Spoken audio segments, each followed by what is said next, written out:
Então vamos lá. Tem uma pergunta que as pessoas me fazem aqui sempre. Raul, eu entendi que vale a pena ter bitcoins, né? Eu já falei nesse vídeo aqui o porquê e etc. E que eu gostaria de expor, não o meu patrimônio inteiro, não acreditando que vai salvar a vida da minha família, nem nada disso. Eu tenho interesse simplesmente em ganhar com essa possível valorização do Bitcoin. Só que, quando a gente vai falar de Bitcoin dessa maneira, nem todo mundo quer fazer autocustódia, que é aquilo que é mais recomendado, né? Que seria comprar seus Bitcoins, transferir para uma carteira sua, no seu controle e guardar ele. A gente tem uma frase muito comum no mercado do Bitcoin que é "If not your keys, is not your coins". Ou seja, se não são suas chaves, né? Se você não está no controle daqueles Bitcoins, não são as suas moedas. Mas tem um monte de gente que fala, cara, não tô nem aí com isso, né? Eu quero guardar em algum lugar que eu considere seguro, quero deixar aquilo ali, quero ganhar com a valorização. Eu não quero Bitcoin para fugir do governo, eu não quero Bitcoin para proteger, né, o meu patrimônio de mudanças legais na lei e coisas do tipo. Eu simplesmente quero Bitcoin como um ativo, quero ganhar com a valorização dele e é só. E esse mercado de gente que só quer ganhar com a valorização do Bitcoin é muito maior do que o mercado de pessoas que são Bitcoins trusters ali, né? Pessoa que acredita puramente que o Bitcoin vai mudar alguma coisa no mundo, ou no Bitcoin como uma moeda para fazer transações financeiras no dia a dia. Eu vou te ensinar, você que não tem interesse em guardar seus próprios Bitcoins, como é que você pode investir em Bitcoins e deixar ele num lugar seguro, onde você não pode esquecer as chaves, onde nada disso vai acontecer. Antes de mais nada, quem é sardinha raiz vai deixar o like na confiança. Se você não é sardinha raiz ainda, considere segurar sua mãozinha, só se inscreve, só deixa o like aqui se o vídeo te agregar, te trouxer algum conhecimento que você ainda não tinha. É importante ressaltar que a gente está gravando esse vídeo num momento propício, né? Porque eu não gravo vídeo falando bem de Bitcoin, ou ensinando coisas do Bitcoin como o Bitcoin tá nas máximas, porque isso acaba fazendo as pessoas comprarem Bitcoin ali. Agora, quando ele tá nas mínimas, eu acabo fazendo, porque se alguém comprar, né, é um pouco mais seguro. O Bitcoin ele tem flutuações naturais de preço, é importante lembrar disso, não vale a pena ficar olhando, né, a cotação do Bitcoin diariamente para você não fazer besteira. A gente tem diversas maneiras de você fazer isso aqui. A mais comum, usualmente, né, que algumas pessoas fazem e que eu vou explicar por que eu não recomendo ela, é comprar os Bitcoins em algum exchange, por exemplo, como na Binance, ou como no mercado Bitcoin, ou como na Bitbank, ou como na Coinbase, nessas empresas, e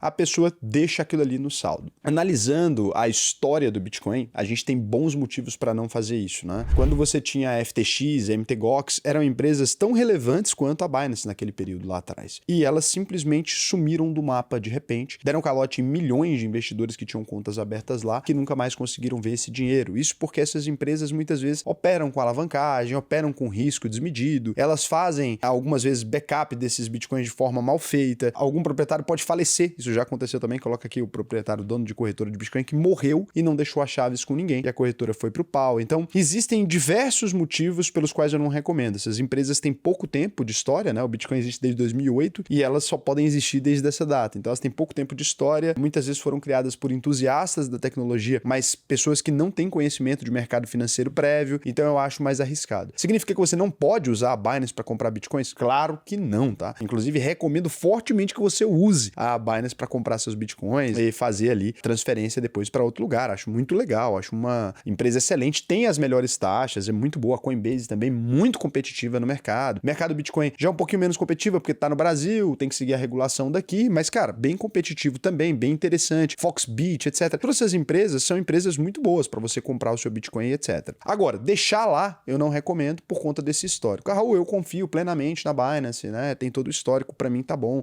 Deixa lá, eu faço staking, eu deixo lá meus Bitcoins para ele render alguma coisa, tá? Tudo bem, desde que você compreenda os riscos que você está correndo, eu acho que eu não vejo problema nenhum nisso. Agora, quando a gente vai sair dessa categoria, então, se eu não posso comprar e deixar lá nessas empresas, né? O que eu posso fazer? Onde que eu poderia talvez comprar e deixar? Vocês já conhecem, porque eu já expliquei aqui no canal outras vezes, os ETFs, né? Exchange Traded Funds. Os ETFs ali são cestas que contêm determinados ativos dentro e normalmente eles são mantidos por gestoras, administradoras mais relevantes aqui dentro do nosso país. Então existem sim ETFs tanto no Brasil quanto lá fora que vão ser veículos mais seguros de empresas que, tem muito histórico no mercado, estão há muitos anos fazendo isso, tem uma verificação muito maior, né? A CVM enquadra elas ali, e lá fora você tem tanto a SEC quanto as outras instituições também fazendo esse processo de verificação. Aquilo que é mais comum no mercado, ou seja, ETFs existem há muito tempo, eles são mais verificados, tem mais lei para isso, e as pessoas que querem investir Bitcoin sem armazenar é porque confiam mais nesses processos, né? Então é importante que você entenda que quando a gente está falando de Bitcoin, já existem, então, empresas que têm muito histórico no mercado e que já criaram ETFs aqui que você pode investir. Para comprar os ETFs é extremamente simples, você consegue comprar na parte de renda variável da sua corretora. Até posso mostrar isso aqui, mas é realmente muito simples, né? Aqui na sua corretora, eu não sei como é que funciona o seu aplicativo, aqui eu estou no aplicativo da própria UVP. Você vai vir aqui na parte de renda variável, vai em negociar, e aí você vai buscar,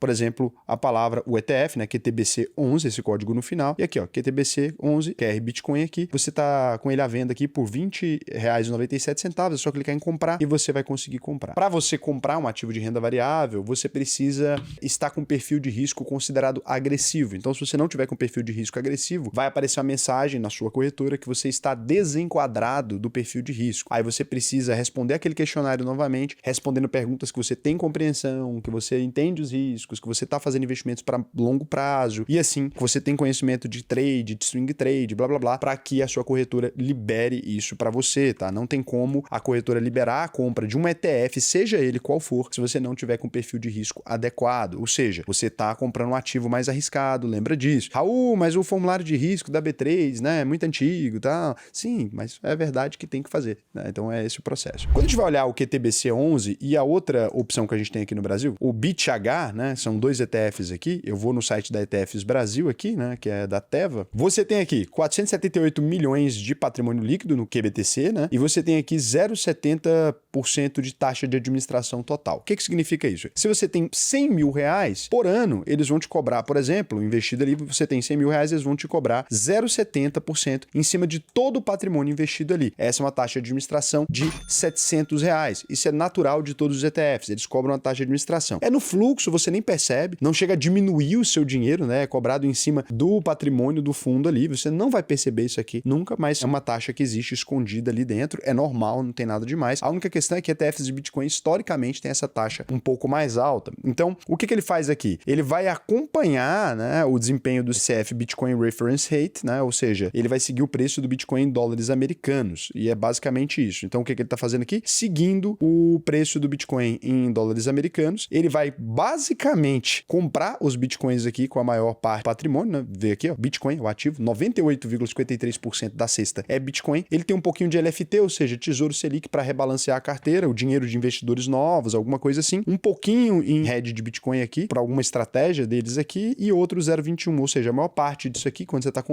comprando diretamente Bitcoin. Você percebe aqui que ele vai seguir muito, muito alinhadinho ao Bitcoin. Ele é esse ativo azul clarinho aqui, né? E o Bitcoin é o cinza. Você vê que em alguns momentos, olha, ele até se desrelaciona um pouquinho, mas no geral, na maior parte do tempo, ele está aqui comprando Bitcoins. E aí você tem um concorrente dele aqui, BITH11, que é o outro ETF também de Bitcoin aqui, um ETF já bem maior, né? Com 1,2 bilhão de patrimônio. Isso vai mudar alguma coisa, Raul? Não. Mudaria em relação à liquidez, mas hoje a gente tem market maker. Cara, 0,70 de taxa de administração, igual a taxa de administração, negociação diária de 25,22 milhões. Aqui você tem a diferença, olha, o administrador é a Vortex e aqui o administrador é o Banco Genial, né? E o índice que ele está seguindo como referência é o Nasdaq Bitcoin Reference Price. Ele tem uma taxa de administração secundária de 0,60, aqui não tem taxa de administração secundária, então você percebe aqui as diferenças, né? Então aqui o que ele está fazendo? Ele está comprando um outro ETF aqui, basicamente, de Bitcoins, né? Então essa é a diferença. Em um dos casos você está investindo em Bitcoin diretamente, em outro dos casos você está investindo num fundo que está investindo num fundo. Então esse daqui acaba sendo mais limpo, a gente pode dizer assim, né? Entre os dois aqui, se eu fosse para investir, eu ia preferir o QBTC, por essa razão de estar investindo diretamente em Bitcoin, né? Em vez de eu estar pagando dupla taxa aqui no BITH. Mas você vê que o BITH é bem maior porque ele surgiu primeiro ali. Isso é normal no mercado. Beleza? Tá falando do Brasil, então essas são as opções que a gente tem. Raul, não, eu tenho conta na Internacional, eu tenho conta na Avenue, eu tenho conta na Nomad, tenho conta no Banco Inter, tenho conta no Nubank, tenho conta no BTG Pactual Internacional, ou mesmo na XP, Deus me livre, Deus o tenha, mas talvez tenha. Então, se você tem essa conta internacional, o que você pode fazer é investir direto lá fora. E daí você tem algumas alternativas. O mercado americano, ele sempre tem mais alternativas de ETFs e tem as diferenças de cada um deles que eu vou explicar aqui para vocês agora. Então, começando aqui com o IBIT, que é da iShares Bitcoin Trust, você teria aqui a gestora sendo a BlackRock, é uma das maiores empresas disso do mundo. Teve vídeo já falando da BlackRock aqui, tem teoria da conspiração que eles dominam o mundo e tal. Eles cobram uma taxa de 0,25% ao ano. Quem faz a custódia, ou seja, os bitcoins estão guardados ali na Coinbase, seria a mesma coisa coisa do que você manter a compra de bitcoins lá na Coinbase. Esse é um ponto importante aqui da gente explicar quando a gente tá falando desses ETFs lá de fora, né? Ele é gigante, a BlackRock colocou toda a máquina institucional nisso. Lembrando, apesar da custódia estar na Coinbase, se de fato a Coinbase tivesse um problema de liquidez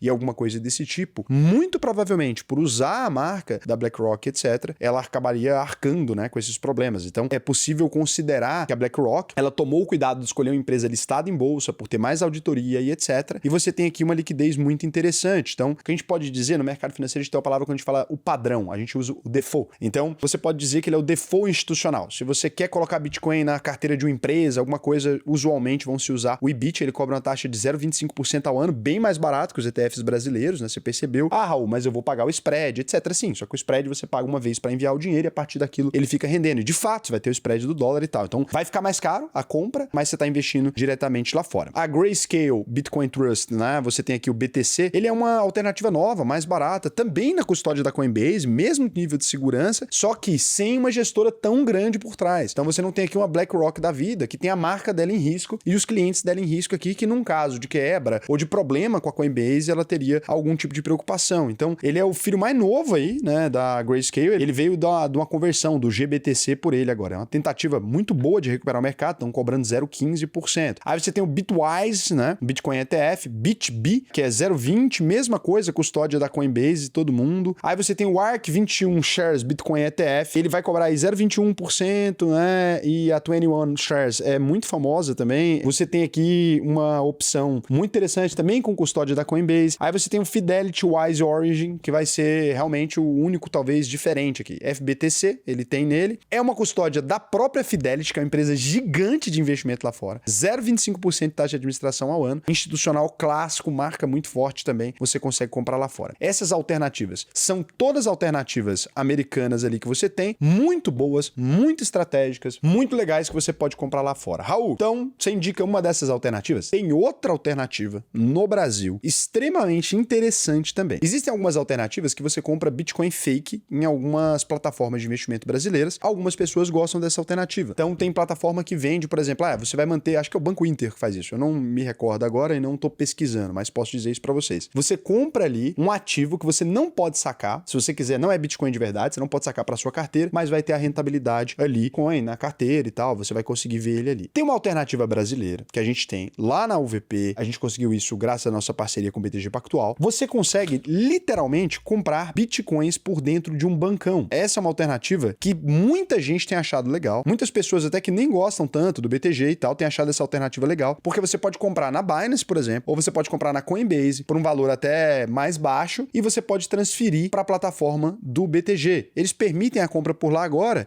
e até diminuíram o spread lá na UVP. Para os nossos clientes, por exemplo, tá só com 0,5 de spread no Bitcoin. É uma alternativa barata e que você consegue comprar Bitcoins por aqui. Então você simplesmente pode vir aqui, olha que interessante, né? Você vai vir aqui nessa tela, no investir. Você tem aqui, por exemplo, criptoativos e não só Bitcoin aqui, tem vários outros ativos aqui. Então você vem em Bitcoin e você vai efetuar uma compra. É extremamente simples. Você vai pegar aqui, Raul, vou pegar R$300 e tal. Tô sem nada no saldo da conta. Você poderia pegar aqui, por exemplo, R$100 de Bitcoin e comprar. Ele vai comprar o Bitcoin de fato. Isso aqui muda muito em relação às outras coisas. Ele cria uma carteira para você que você pode receber Bitcoins de qualquer lugar e você não paga absolutamente nada pela custódia do BTG em criptoativos. Ou seja, eles estão guardando seus Bitcoins num risco de bancão. Qualquer problema, você pode processar o BTG Pactual, por exemplo, porque, cara, os caras guardaram para mim o Bitcoin, eles estão se expondo a um passivo sem cobrar absolutamente nada. É óbvio que essa mamata não vai ficar sempre. Em algum momento os caras vão começar a perceber que isso aqui não é viável como negócio. Porque se eu posso comprar Bitcoin em qualquer lugar e transferir para cá, Raul, mas eu pago a taxa para transferir. Mas você pagou a taxa para Binance, você pagou a taxa pro ecossistema do Bitcoin, você não pagou a taxa pro banco de fato. E os caras estão guardando. Acho que para ter uma entrada maior no mercado, etc. Eles compraram a Mint, né, que é uma exchange daqui, estão armazenando Bitcoins dessa maneira. Eu achei extremamente interessante, tanto é que para os meus alunos é a maneira como a gente está sugerindo de guardar os Bitcoins lá na plataforma da UVP em parceria com o BTG. Falo, cara, se você não quer ter responsabilidade, se você tem medo de sumir a chave, Raul, eu já sou de idade, daí eu tenho que guardar essa chave, tenho que explicar para os meus filhos como é que eles vão pegar essa herança depois. É toda uma situação, pode ser alternativa. Raul, é a alternativa que você mais indica, por exemplo, guardar Bitcoin? Não, já falei. A melhor alternativa é sempre a autocustódia. Gente, eu sou bem sincero em relação às limitações das instituições financeiras tradicionais. Por quê? Quando a gente está falando de um banco igual o BTG Pactual, se amanhã mexe em qualquer coisa na legislação, falar, agora tem um imposto tal, etc. Pode ter certeza que eles vão ser os primeiros a te tributar, né? Eles vão cumprir a lei à risca. Agora, Raul, eu sou o cara que eu vou cumprir a lei à risca. Daí não tem problema, pode colocar lá e etc. Agora, se você pensa naquela contabilidade mais criativa, Raul, eu não vou informar meus bitcoins, etc. Pô, não dá pra manter no bancão, não dá pra manter na Binance, não dá pra manter mercado Bitcoin, porque eles vão fazer o informe, né, pra Receita Federal, e aí você vai ter ali os seus bitcoins sem aquela característica de poder comprar e declarar aquilo que você quiser e etc. Tô falando aqui no bom linguajar, né, não tô dizendo que você deveria fazer isso, mas a gente sabe que muita gente compra Bitcoin pra fazer esse tipo de coisa. Se for esse o seu caso, isso aqui não vai resolver. Porque se você fizer aqui, você vai ter problema. Agora, Raul, só quero ganhar com a valorização, não quero guardar em lugar nenhum. Cara, entre a Binance, que é uma empresa que eu desconheço, americana ali e tal, entre o BTGzão, bancão, pô, 40 anos e tal, melhor BTG. Raul, mas a Binance é bem maior, a Coinbase é bem maior. É verdade. Mas, lembrando, essas empresas não têm a mesma regulação, não atendem aos mesmos critérios que os bancos brasileiros que estão aqui há muitos anos, né? Então, acho que aqui vai pesar no que você confia mais. Nunca mantive Bitcoin na Binance, de verdade, né? Nunca mesmo. Nunca mantive mercado Bitcoin nessas empresas todas. Sempre peguei, comprei e saquei para minha própria carteira. Se você não for sacar pela sua própria carteira, uma alternativa que eu acho muito legal, os ETFs, expliquei aqui, principalmente Fidelity e BlackRock, que tem nome a zelar, são instituições financeiras clássicas e que, pô, gerenciam trilhões, né? Igual o BTG, 2 trilhões o cara gerencia. Não vai se sujar por um risco de 30 bi, um risco de 20 bi, se der algum problema ali. Vai minha marca por um risco desse? Não vou fuder minha marca por um risco desse. Então, quem muito tem a perder, toma mais cuidado. Toma muito cuidado com empresa que não tem reputação, não tem nada a perder, porque isso é complicado. O dono da Binance foi preso já, tem toda a situação, gente. E se você quiser aprender sobre investimentos dessa maneira, né? Poxa, quais são todas as alternativas que existem, como que eu faço cada uma delas e o que é melhor para mim, que é nisso que a UVP acredita, você pode entrar aí, alvp.com.br, clicar no botão Faça sua análise de perfil. Aqui não existe clubismo, tá? Eu explico sobre ETF, explico sobre gestão autocustódia,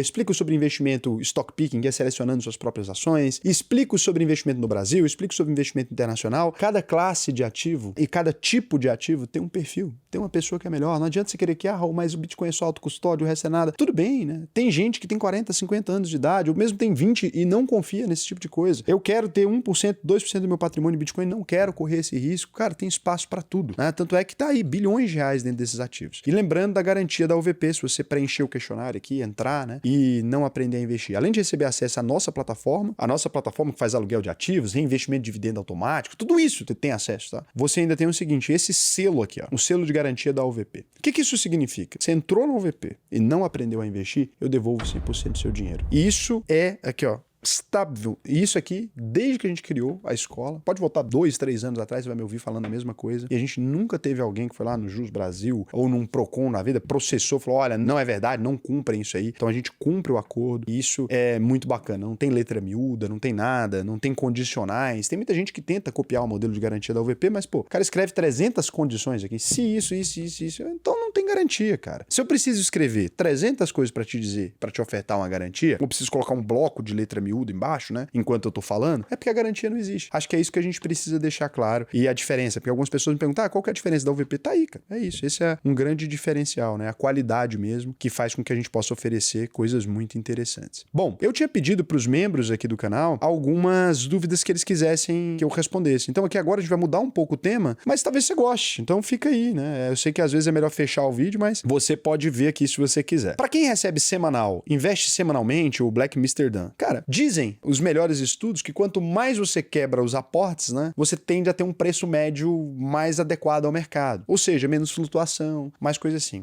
Eu preciso investir toda semana? Não. Te incomoda? Não. Investe toda semana. Eu prefiro, sinceramente, sentar um dia só. Eu vou lá, pego o meu sistema da carteira da UVP. Basicamente, o que eu faço é digitar aqui, né? E vou pegando e executando. Quem é aluno meu sabe como é que a gente faz, né? Eu vou aqui na carteira, clico no novo aporte e vou preenchendo. Vou lá 10 mil, beleza. Eu vou preenchendo aquilo que tá em queda, responder aqui ações nacionais, quantos por cento. Vou pegando cada ativo que tá aqui. Cuidado com essas notas aqui, que isso aqui é só simulação. Eu uso sempre uma carteira simbólica aqui no YouTube, né? Então não copie isso aqui, pelo amor de Deus, você perde dinheiro pra caramba. Não tem critério nenhum essas ações aqui. Então eu vou aqui e vou preenchendo aquilo que tá precisando, né? Aqui, por exemplo, cripto precisa, ações nacionais e tal. Vou seguir nessa filosofia. Cada um faz da maneira como prefere. Eu prefiro nesse modelo mensal porque, pô, me toma menos tempo. Não vai mudar a sua rentabilidade, aportar por semana, por dia, etc. O Daniel Manduca, há 8 minutos, membro aqui do canal também, falou o seguinte: o que vai ser da prata diante dessa escassez nos estoques, falta de novos locais de exploração e o aumento cada vez maior no uso industrial? Acho que a gente tem uma regra de mercado clássica que diz o seguinte: se a oferta de um ativo permanece estável, né, ou diminui, que é o que você está dizendo, tem menos oferta, e a demanda permanece estável ou cresce, o preço desse ativo aumenta. Agora, se isso é uma certeza, como você está me dizendo, né, você precisa se perguntar algumas coisas. Não existe nenhum outro local de exploração? Não tem como novos locais de exploração serem descobertos? Não existe nenhum substituto da prata visível para os próximos anos que possa substituir ela nessas aplicações? Se você entende de tudo isso e criou a resposta de que não, o preço vai subir. É isso que a gente tem. Agora, é possível de fato afirmar que a gente não vai encontrar um substituto? É possível de fato afirmar que a gente não vai ter nenhuma descoberta de novos estoques? Bom, o ser humano conhece muito pouco do planeta Terra e da nossa vizinhança, né? Então, não sei se isso é tão certo assim, mas se você entende assim, eu acho que você pode fazer compras de prata muito seguras, né? Eu não sei se eu tenho essa mesma crença, apesar de achar que a prata é um excelente ativo. Eu fico pensando se o ser humano não consegue ser engenhoso o suficiente ao ponto de dobrar isso mais uma vez. O Telepoi perguntou quais são os planos para esse ano. O novo ETF ou novas funções para analíticas? Acho que esse ou aqui é que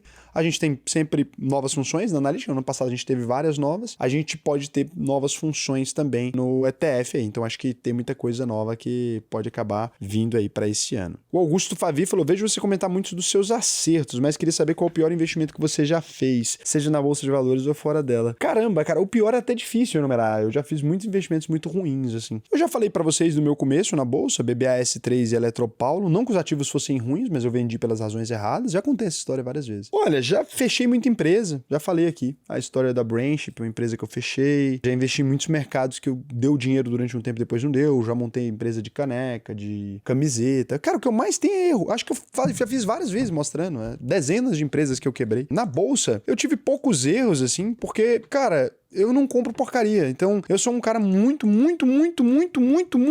conservador, né? Empresas lucrativas há muitos anos e tal. Acho que ao longo dos anos pode até começar a aparecer alguma coisa assim. Normalmente, os erros que eu já tive aqui, né, publicamente, são empresas que eu falei que eram bostas enquanto eu comprava. Então, por exemplo, eu tenho ações ainda muito antigas de Peman na carteira, que é a única empresa que produz cobre no Brasil. E eu tinha uma aula muito antiga onde eu falava, empresas ruins. Pô, Peman, Raul, então por que você comprou? Porque existe uma assimetria de risco ali. A empresa estava muito barata, ela está ainda mais barata ainda do que naquele período. E essa assimetria de risco, ela me disse que a empresa vai quebrar, mas que eu coloquei pouquíssimo dinheiro nela. Então, acaba que eu não tenho muito receio disso, né? Eu busco muitas assimetrias de risco em empresas que eu considero ruins e coloco na minha carteira esperando que elas me deem prejuízo. Algumas delas não dão prejuízo e outras dão, mas não sei se isso é um erro, sabe? Um erro clássico, assim. Porque quando você compra sabendo que pode dar problema, né? Acho que é difícil. Eu tenho, por exemplo, ações da Tesla, que eu considero particularmente um erro, mas as pessoas consideram que é um dos meus maiores acertos, por exemplo. Eu acho que Tesla dificilmente vai conseguir provar a tese dela de investimento. Acho extremamente arriscado, mas investi muito pouquinho, virou bastante dinheiro. Então, é muito mais isso. Beleza? Comenta aí erros aí da vida que eu tive aí, quem já acompanha o canal há mais tempo, porque tem vários erros meus aí. Beijo.